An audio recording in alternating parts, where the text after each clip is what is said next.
Hey everybody, it's Peter, and this is the Yamaha Wabash RT, and I'm not even sure if I'm saying Wabash right, W-A-B-A-S-H. This is, so far, my favorite electric gravel bike that I've been able to find. It's really, really good, and I've got to explain what I'm going to do in this video. I want to review what a gravel bike is and what the electric side of that does for this. So there's a few things we got to go over to this. A lot of people don't know what gravel bikes are. Just so you know, I picked up a gravel bike this year. I happened to go with a non-e-bike version.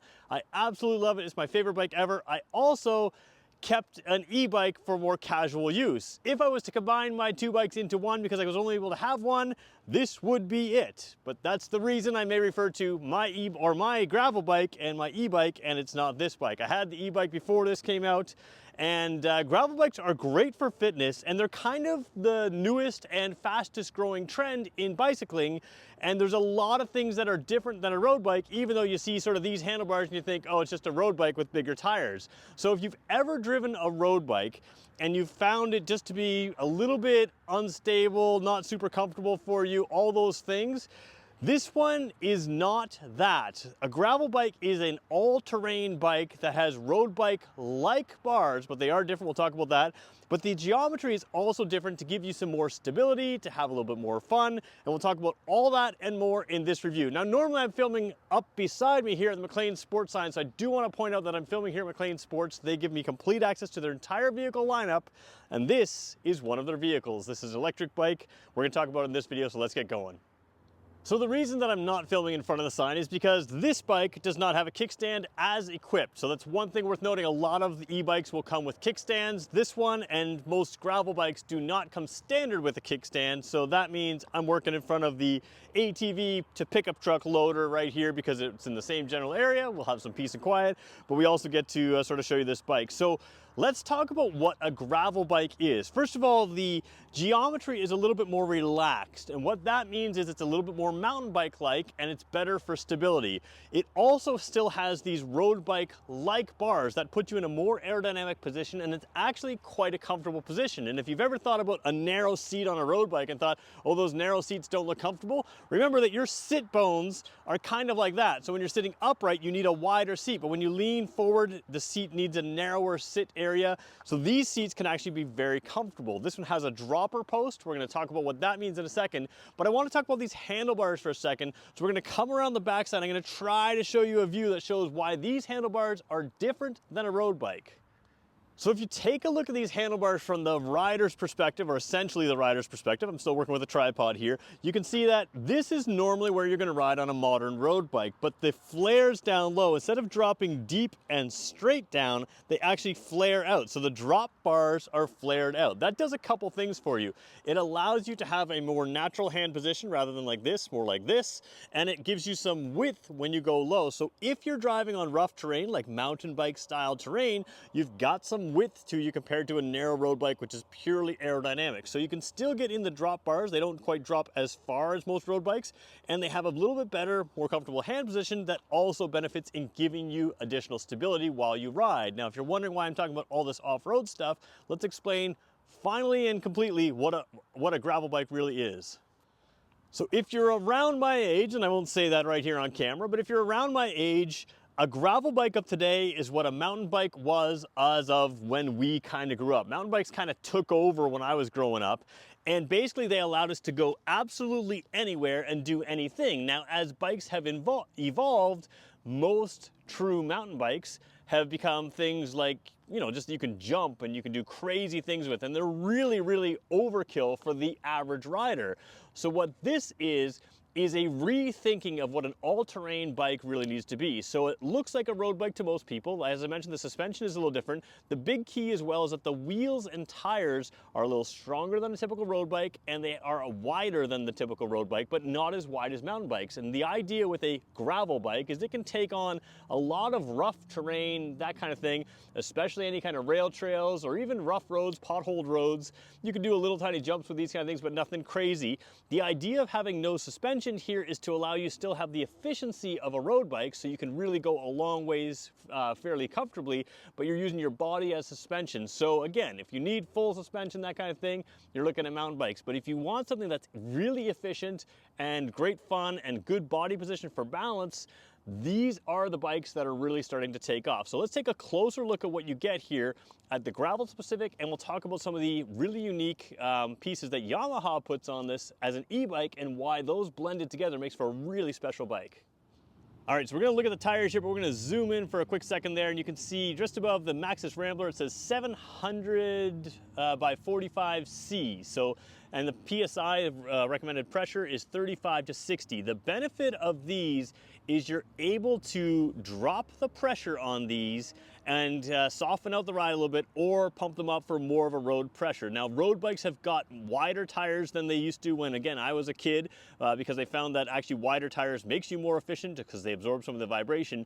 But these are also tubeless ready. You may notice that if we go a little bit higher, the TR says tubeless ready, and a lot of gravel bikes are running tubeless, which allows you to have lower pressure without this pinch flat. So that allows you to have some extra cushioning on that ride, or extra suspension kind of thing to take out the vibrations of the road, which are typical in sort of gravel trails. Now, you'll also notice the brakes down here, disc brakes. I believe those are hydraulic disc brakes.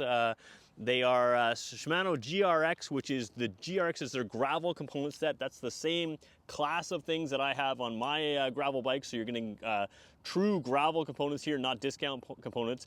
And the other thing you're gonna notice is lots of mounts on this bike. So you can see sort of fender mounts down there. We're gonna work our way up the fork here, and you see two more mounts. You can mount a water bottle on there or all kinds of other things. We'll go a little further up and you're gonna see more mounts where the light is, the reflector and light. The light, of course, is hardwired into the battery. That's new this year. And then we should also talk about the motor on this. As we come down, there's a battery built into the frame there. We're kind of zoomed in, and the motor is unique on this. So we're gonna talk about the motor and the drivetrain, both sort of e-bike and gravel bike combined. And what I really like about this platform is it allows the true gravel bike transmission type thing, the engine and gears, the chain, the gears, everything that is true gravel bike stuff, but it's enhanced with electric. So let's talk about what you're getting here. So taking a look at the drivetrain, I think that's the word I was looking for earlier. What you have here is the typical drivetrain of a gravel bike. Now, you'll see a few things here. They used to call them derailleurs in the front, and well, they still call them derailleurs, but they used to talk about how many cogs you had up front or gears you had up front, we used to say in plain language. Now it's 1x or 2x. So that means 1x means it has one chainring there, 2x means it has two. That's all you get in gravel bikes, one or two. Now, most people are going now for the single chainring on the front. Less chance of the thing falling off when you're shifting, and you get all of your gearing back here. So it's 1 by 11. So you have 11 different gears here, and that's all the range you need. Now, what's cool about a gravel bike is these gears are not evenly spaced. So you have a lot of high-speed gears down the bottom, a lot of mid-range, and then a real big jump. So there's a big jump to the high-speed gears and a big jump to the low-speed gears. The low-speed gears, of course, help you climb a hill. Now, if you're familiar with e-bikes that put the motor not here, but back in the hub, that gives a less natural feeling than these types of mid-mount motors. This is really cool. It's 1.2 pounds lighter than they used to do from Yamaha. It's got more power as well. So again, any e-bike is not as light as a non-e-bike, but you are saving weight. And what this does is it has various power settings, all of which are sensing your riding needs. They're sensing your power, and as you put power in, it can assist. So there's a setting that can just not really assist you at all until you put the torque in and assist. And there's other settings, we'll show you that when we get to the dash. Very cool stuff in there. Obviously the same disc brakes on the rear, same tire setting here, so you can have low pressure or high pressure. And again, lots of mounts on the back as well, which we'll get to. So as we look at that drivetrain, you can sort of see it's very typical modern gravel bike, but it also has that e-bike. It's a great combination the way they've done it. We'll talk about that a little bit more. We're gonna head over to the sort of dash of this bike first as we sort of put it all together. So as we take a look at the dash here, I just want to point out that on camera, there's a little bit of flickering here on the camera. None of that shows up in real life. It's just the way the camera interacts with this type of display. The other thing I want to point out is that displays are hard to film anyways, but but this one has a little protective cover on. You can see that little almost looks like a scratch in the screen there. I'm going to leave that protective cover on for this video because there's no need to take it off. So what you have is something that's easy to work with, easy to display. So on the very bottom here, power button, a light button there, you can kind of see, and this one is a bicycle type button. It's a walking button, so if I touch that button, the bike will roll forward on its own. It will use the motor to pull it forward a little bit. And then you have the basics down here, which is really what you want to see. Right now the power is off. You can ride this bike with the power off, and it's a very efficient bike. Again, it's got good range of gearing, simple to use, so you've got that. You can always ride it like that. As soon as we start getting into the range, you have the Eco Plus button, so you can see that, or Plus Eco I guess it says, and then regular Eco, and then standard and high. And it's gonna guesstimate your range. I think that's as high as it goes. Yeah, it's gonna guesstimate your range based on some of your riding, but based on how you have back. So even though it says 62 kilometers of range on high, you're almost never gonna ride this bike on high because it is a fairly efficient bike anyways. That's really just for hills, and it can sort of tweak things as you go. Most of the time you're riding probably Eco, maybe standard for some hills. High is quite high, but again, it all works with your gearing to allow you to use your electric motor and your gearing because of where the motor is mounted. It's not mounted in the hub, the motor uses your gears, and that's gonna make things more efficient for you as well.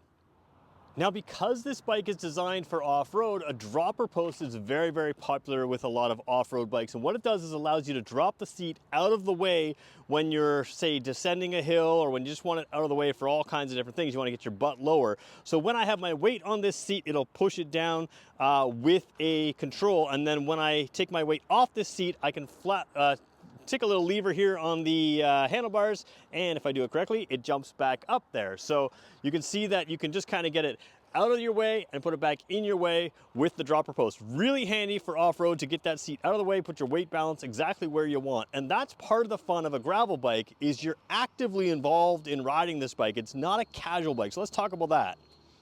So without a doubt, my gravel bike is the most fun bike I've ever had, I've ever ridden, period. It's just the design of the bike allows you to get into a position where you're comfortable. I'm not jumping on this bike, to be very honest. There's no quick release here on the seat, and it's just set a little high for me, so I could just sort of hop on here for a second, but it's not an accurate position to show you how I would sit on this bike.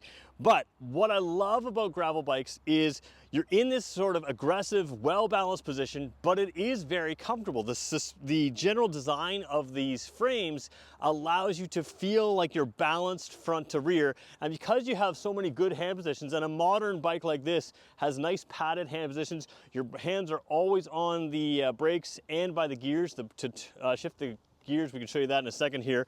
But what you have is something that feels very lightweight. And again, this thing's a little heavier to lift than my typical gravel bike, but with the weight down the down tube and down in the center of the bike, it's balanced front to rear, and it's very light to move side to side, and that's what you notice when you're riding. So with the power assist, the very lowest level sort of eliminates the weight of this bike, and then everything else makes this fun to ride.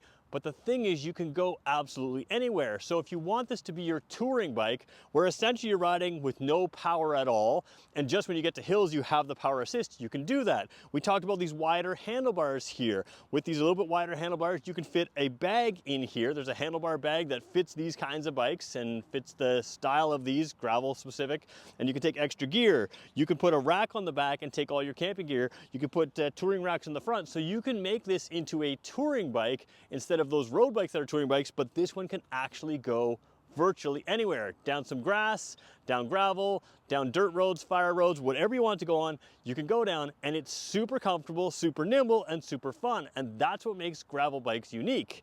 And then you combine that with the power system here. This is a good power system that feels natural, feels like a regular bike. It doesn't feel like a motorcycle style. So when you have a hub motor, it kind of does the work for you, and your spinning is just basically telling it that you want it on or off.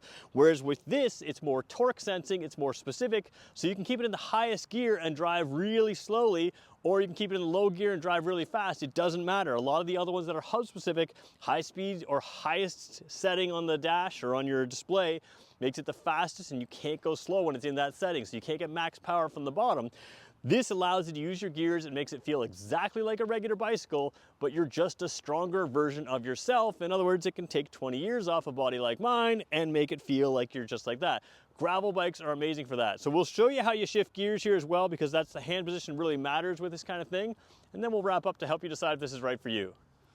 So I'm in a little awkward position here because I'm trying to hold the bike up and get it on camera here. But generally when you're riding your gravel bike, you're gonna be in this position here, which widens this area here, makes it just fit your palms nicely. You can absorb the bumps better. And remember, when you're walking, your hand is by your side like this, right? Your hand is curled naturally as beside your side. It's not like this, like it would be on a mountain bike. So this is a very natural position. It also makes you narrower and more aerodynamic. And then of course you can activate the brakes just like that. Now, if you want to shift, you just push in here and you can go to the smaller cog. And if you want to shift to a bigger cog, you press this brake lever like that. So very simple system to push this one in. This one will go 3 or so, this one will go 1 at a time. But your hands are always in position to hit the brakes or shift whichever way you want, which makes it really comfortable. Now, of course, you can always move back to here, and you can also move down to here. Down here is going to give you a little bit more aerodynamics. This one has very good rim tape. It's very soft, very comfortable rim tape. You may not even need biking gloves, but again, it allows you to get in a slightly more aerodynamic position. And when you're going into a headwind, again, even on an e-bike, especially on an e-bike with the hub motor or the motor out by the crank and not in the hub, what it allows you to do is you notice that aerodynamic difference. So it's a real strength to have these handlebars in an all-terrain type bike. Let's quickly show you the tire tread, and then we're going to wrap up with talking about who should get this bike and who should not get this bike. So as we show you the tread here, in my opinion, this is a more aggressive style tread, but there are all kinds of treads that you can get on gravel bikes. So this is what it comes with. It's a fairly efficient down the center line. This is great for wet roads as well because it gives you a little bit extra tread than a road bike would. And of course, it still has that grip on the side. When you get into a corner, lean the bike a little bit, you're gonna have grip everywhere. If you want something a hair narrower, you can do that. It looks to me like you could go wider on this bike without any problem front or rear, but 700 by 45, so 700 is sort of the diameter of the rim, by 45 is the width of the tire, 45 millimeters is the width, is a very good size. Some are as low as 40, others go up to as much as 50, so it's kind of that healthy mid size, and actually you could go a hair below 40 in the, I think 38 is sort of like the gravel entry level width there. So you've got good tire choices in this size. There's lots of options, but these ones are a good sort of mix of everything, a little more aggressive than some, but great for grip in everything that you're gonna hit. So let's talk about who should get a gravel bike and then who should get a gravel e-bike. First of all, gravel bikes are for people who really want to explore, but aren't gonna go on the hardcore off-road areas. So if you're just dealing with a lot of rocks or a lot of roots or a lot of jumps, or if your wheels are leaving the ground a lot in an off-road section, this isn't the bike for you. Stick with a mountain bike. But if you're doing a lot of the paved roads or paved trails that turn into gravel trails that go into dirt roads, fire roads, even potholes and that kind of thing, and if you're in any kind of gravel road, these things are great. They really are go anywhere bikes for just about anyone. Now, the benefit of an e-bike here is, like I said, it still allows that nimble feeling for that side to side. So it feels like a super lightweight bike as you're turning, as you're riding, that kind of thing. But it gives you the ability to explore everywhere even more. I personally believe that you won't use the power all that much on a bike like this because it is so efficient with the drivetrain and with the sort of general seating position. You're not pushing as much wind as you would, and you can keep that power on really low. But when you hit those hard hills, or maybe your workout finishes with just too hard of a hill and you just want to lighten it up, you can lighten it up. And that's what this drivetrain does right here. It still allows you to be involved in the process compared to if it's a hub motor. So you're involved in the process, but instead of having a super steep hill, it just makes it feel like a much lighter hill or even no hill at all when you start dialing up the power.